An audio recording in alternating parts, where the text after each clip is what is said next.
Bonjour à tous et toutes et bienvenue au Good Morning Trading. Nous sommes le 5 octobre 2018, un trader parle au trader, on boit un thé ensemble, je l'oublie dans la cuisine mais je dirais le boire après. On fait le point sur les marchés, parce qu'on a eu une journée extrêmement tendue, beaucoup de tensions sur les marchés hier, beaucoup d'espoir et d'indicateurs un peu contradictoires. Donc on fait le point très important aujourd'hui, c'est ce que l'on va tous attendre. 14h30, les créations d'emplois, le taux de chômage, le salaire du mois de septembre, aussi la balance commerciale, mais ça, surtout les créations d'emplois, le taux de chômage, les salaires vont être extrêmement surveillés. Pour quelles raisons? Puisque l'économie américaine va bien, fort taux de croissance, la Fed a même été assez enthousiaste et finalement, c'est ce qui inquiète les marchés, de cet enthousiasme, de cette dynamique de l'économie américaine. Les marchés ont peur que l'inflation arrive et donc une remontée des taux de la Fed, ce qui est négatif pour les marchés actions, plus tôt que prévu. On a le 10 ans américain qui est passé à 3,23%, c'est le plus haut de 8 ans, donc ça là inquiète les marchés. Donc paradoxalement, si l'économie américaine crée beaucoup d'emplois, si les salaires augmentent, ça pourrait faire baisser les marchés, au moins sur l'effet d'annonce, parce que cela renforcerait l'hypothèse que la Fed pourrait remonter les taux plus rapidement que prévu, notamment au mois de décembre. Donc ça peut paraître totalement paradoxal qu'une économie qui va bien, où les perspectives sont très optimistes, cela puisse faire baisser les cours des actions.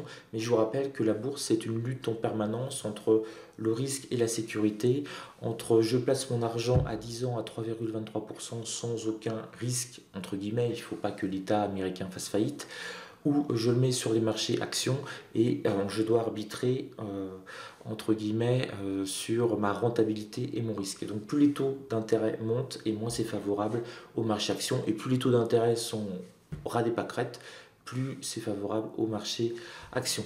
Donc voilà pour le petit point.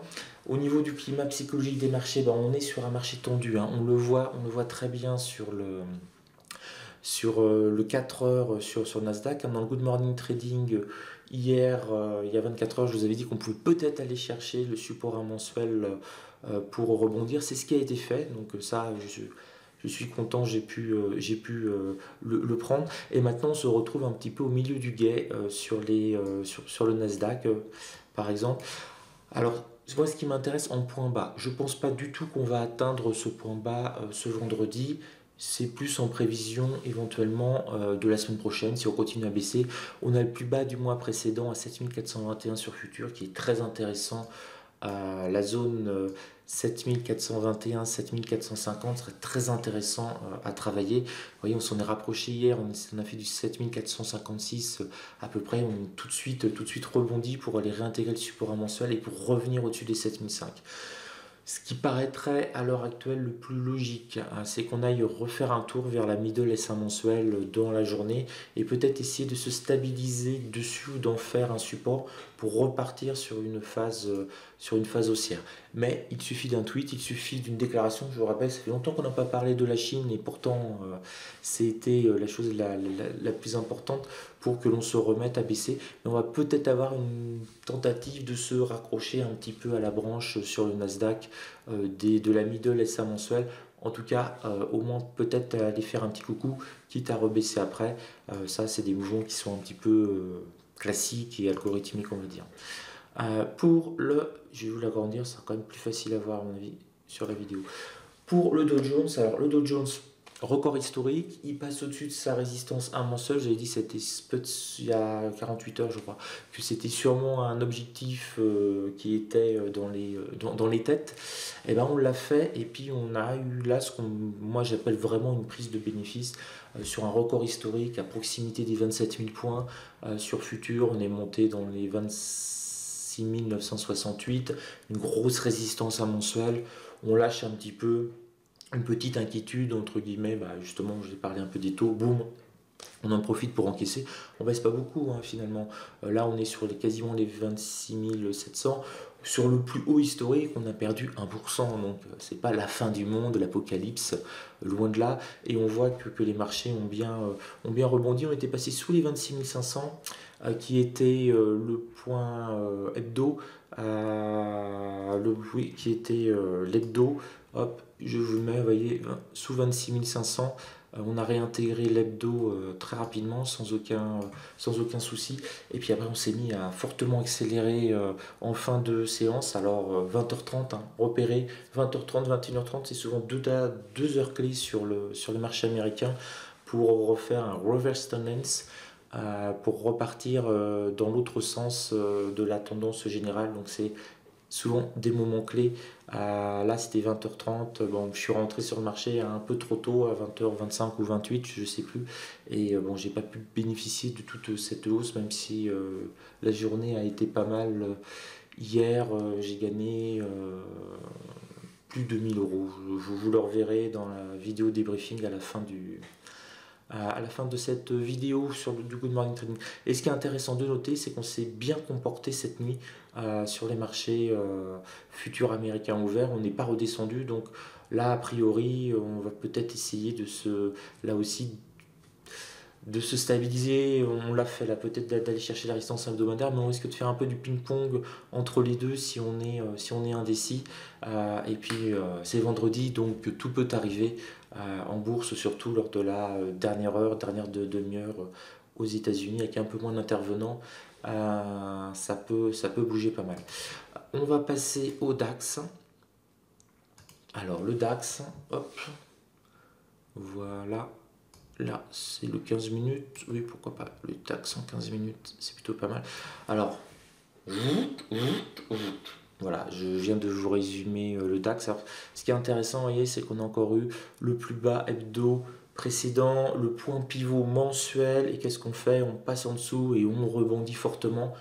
Exactement le même cas de figure que pour le Nasdaq. Donc, c'est bien de vous rappeler les vrais points pivots mensuels, les pivots mensuels, les S1, les S2, les S3 mensuels, les R1, R2, R3 mensuels. C'est des bonnes zones pour faire du day trading, voire parfois du swing trading. Mais pour un scalper, c'est comment dire, c'est des trades assez sécures. Donc,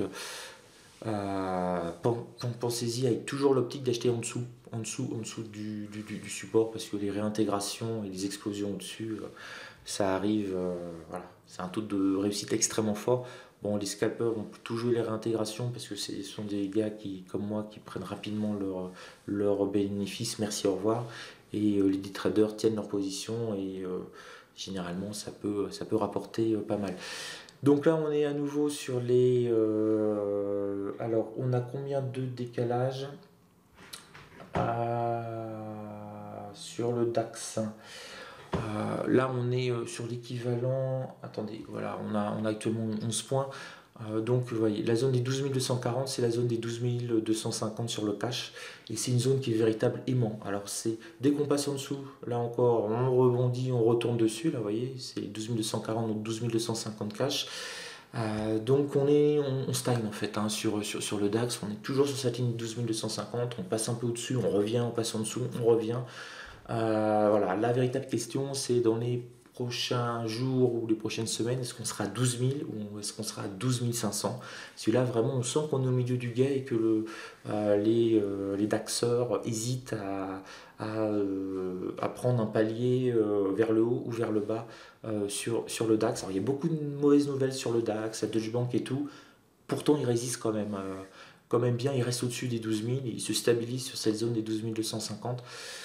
Voilà, alors j'en suis à me dire, est-ce que c'est pas pour finalement la préparation d'un up qui pourrait avoir en novembre-décembre? Mais bon, honnêtement, c'est juste intellectuel parce que là, c'est du swing trading et voilà, ce qui m'intéresse, c'est plutôt la prochaine bougie 5 minutes, 15 minutes qu'autre chose.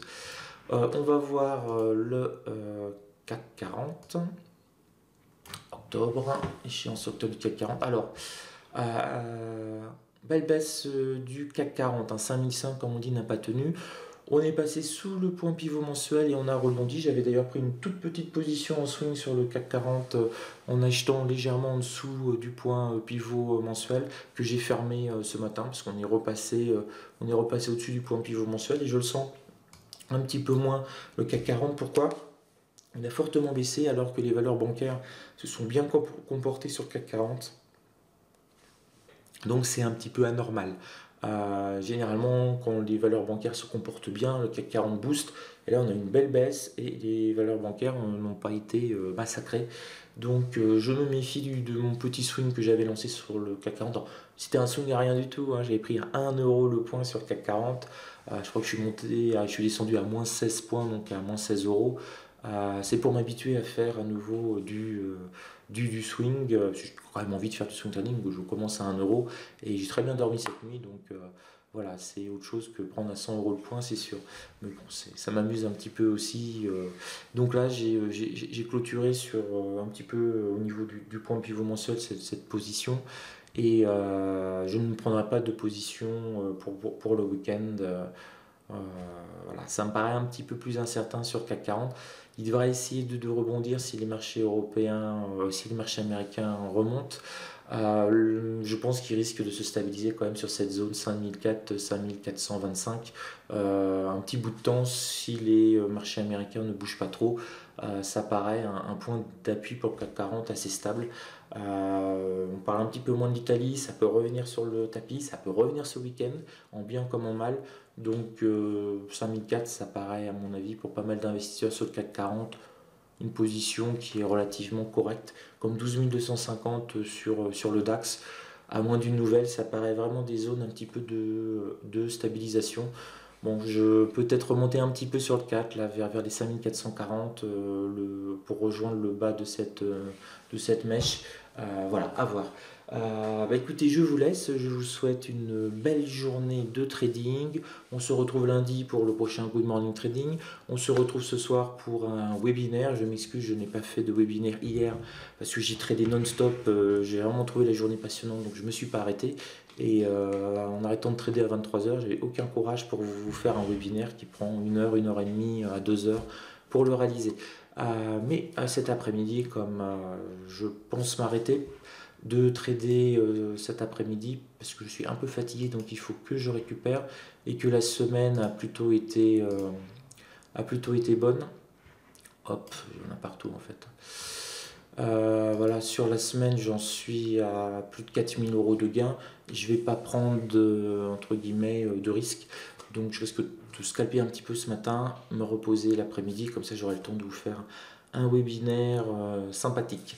Sur ce, je vous souhaite une belle journée de trading. Soyez prudents, c'est vendredi, ne rendez pas vos gains, c'est mon obsession pour passer un bon week-end. Et on se retrouve très vite. Ciao!